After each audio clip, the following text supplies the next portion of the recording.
नमस्कार, आप देख रहे हैं खबर एक्सप्रेस। चलिए जानते हैं आज की 10 बड़ी खबरें।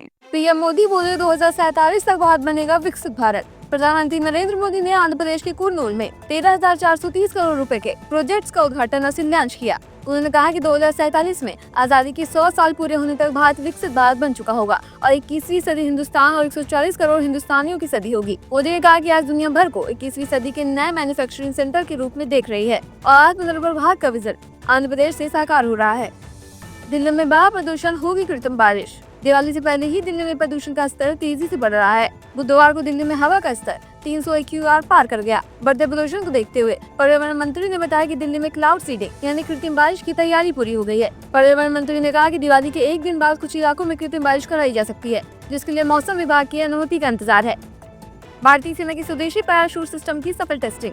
भारतीय सेना के जवानों ने बुधवार को भारत में बने military combat parachute system MCPS की सफल टेस्टिंग की है। इंडियन एयरफोर्स के 3 जवानों ने 32,000 फीट की ऊंचाई से छलांग लगाई। इस टेस्टिंग का उद्देश्य पैराशूट की लैंडिंग, कंट्रोलिंग और नेविगेशन क्षमता को जांचना था। रमेश तौरानी की दिवाली पार्टी में बॉलीवुड सितारों का जलवा। मुंबई में फिल्म प्रोड्यूसर रमेश तौरानी का दिवाली पार्टी में ग्लैमर का तड़का देखने को मिला। ऋतिक रोशन और सबा आजाद साथ पहुंचे। वहीं सिद्धांत चतुर्वेदी, पूजा हेगड़े, अरशद वारसी अपनी पत्नी मारिया के साथ, मृणाल ठाकुर और नोरा फतेही जैसे कई सेलेब्स ने अपनी मौजूदगी से पार्टी की रौनक बढ़ा दी। T20 एशिया कप के हीरो अभिषेक शर्मा बने ICC player of the month. Bharat के युवा बल्लेबाज अभिषेक शर्मा को सितंबर महीने का ICC player of the month चुना गया है। T20 एशिया कप में उन्होंने ओपनिंग करते हुए 7 से 6 मैचों में शानदार शुरुआत दिलाई, कुल 314 रन बनाए, जिसके लिए उन्हें player of the month series भी मिला था।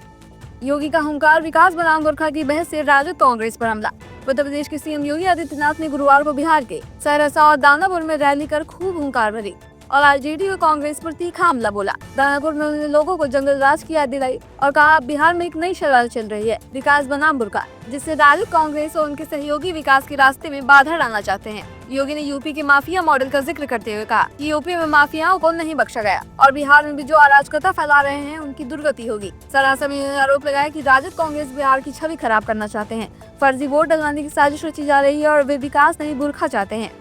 अमेरिकी राष्ट्रपति ट्रंप के दावे पर भारत का जवाब, पीएम मोदी से नहीं हुई कोई बातचीत। भारतीय विदेश मंत्रालय ने साफ किया है कि बुधवार को प्रधानमंत्री नरेंद्र मोदी और अमेरिकी राष्ट्रपति डोनाल्ड ट्रंप के बीच किसी भी तरह की बातचीत नहीं हुई। दरअसल ट्रंप ने दावा किया कि पीएम मोदी ने उनसे बात कर रूस से तेल खरीद बंद करने का आश्वासन दिया है। उन्होंने ये भी कहा था कि भारत के रूस से तेल खरीदने से उन्हें खुशी नहीं थी और अब वे चीन से भी ऐसा ही करवाएंगे। बता दें, अगस्त 2025 में अमेरिका ने रूस से तेल खरीदने को लेकर भारत पर 25% अतिरिक्त टैरिफ लगाया था, जिससे कुल टैरिफ 50% तक पहुँच चुका है। सोनाक्षी सिन्हा की प्रेगनेंसी की खबरों ने बढ़ाई हलचल, जहीर इकबाल ने किया मजाक। सोनाक्षी सिन्हा प्रेगनेंसी की खबरों को लेकर चर्चा में है। हाल ही में पति जहीर इकबाल के साथ अलग अलग इवेंट्स में नजर आई। सोनाक्षी का एक वीडियो वायरल हुआ जिसमें वो दुपट्टे से पेट रखते और हाथ रखते दिखाई दिए हैं। इसके बाद सोशल मीडिया पर प्रेगनेंसी की अफवाहें उड़ने लगी। इवेंट पर सोनाक्षी रेड वाइट अनारकली में दिखी, जबकि उनके पति जहीर इकबाल मजाक में इन रूमर्स को लेकर उन्हें छेड़ते भी नजर आए। ट्रेनों में गंदे कंबल की शिकायत खत्म, रेल मंत्री ने AC कोच में शुरू किया कंबल कवर का पायलट प्रोजेक्ट। रेल मंत्री अश्विनी वैष्णव ने ट्रेनों में सफाई सुधारने के लिए बड़ा कदम उठाया है। गुरुवार को उन्होंने जयपुर अशोरा एक्सप्रेस के AC यात्रियों के लिए कंबल कवर की नई सुविधा शुरू की है। ये पायलट प्रोजेक्ट गंदे कंबल और बदबू की शिकायतें खत्म करेगा। रेल मंत्री ने कहा कि अगर ये सफल रहा तो इसे पूरे देश में लागू किया जाएगा। ये एक बदलाव की शुरुआत है। आगरा में फांसी का ऐतिहासिक फैसला। आगरा में जघन्य अपराध पर ऐतिहासिक फैसला आया है। 6 साल की बच्ची से गैंगरेप और हत्या के मामले में पॉक्सो कोर्ट ने 2 दोषियों, बच्ची के रिश्ते के चाचा और उसके दोस्त को फांसी की सजा सुनाई है। 1.5 साल पहले इन दरिंदों ने बच्ची का अपहरण कर गैंगरेप के बाद निर्मम हत्या कर दी थी। फांसी की सजा सुनते ही दोनों दोषी कोर्ट में रोने लगे। विशेष न्यायाधीश सोनिका चौधरी ने ये कड़ा फैसला सुनाया। तो ये थी आज की 10 बड़ी खबरें। ऐसे ही रोज बड़ी खबरों को जानने के लिए हमारे चैनल को सब्सक्राइब करना बिल्कुल न भूलें। धन्यवाद।